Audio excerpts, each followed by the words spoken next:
Tervitan teid nendel jõulupühadel Saaremaalt Kuressaare Laurentiuse kirikust, mis tänavu tähistas oma 500. esmamainimise aastapäeva.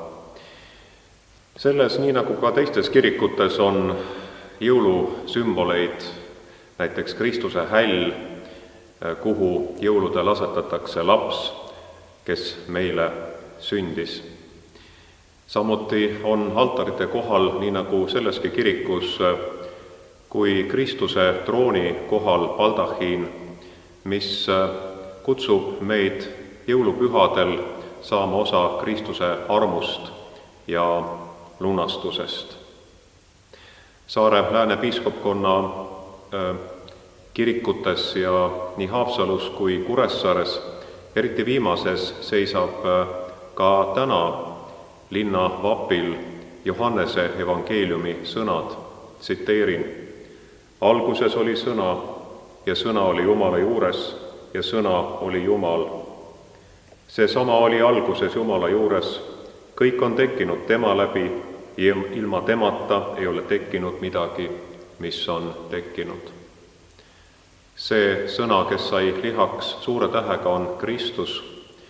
Jumal on ennast ilmutanud oma sõna läbi, saades inimeseks meie sarnaseks.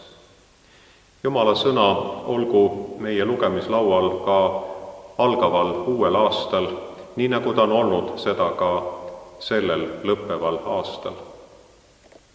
Enne kõike kõnetab Jumal meid oma sõna läbi, oma armuvahendite läbi, ning piibel on kindlasti esimene, kõige olulisem Jumala ilmutus.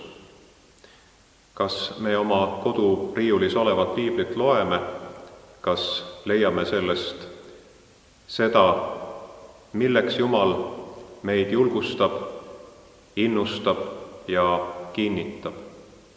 Lisaks on meie lugemislaual vaimuliku kirjavara, ärgem unustagem ka seda lugeda, kui meil on oma kiriku ajaleht või väljaanded, siis lugegem ja telligem neid kindlasti ka uuel aastal, mil ajaleht Eesti Kirik tähistab oma 100.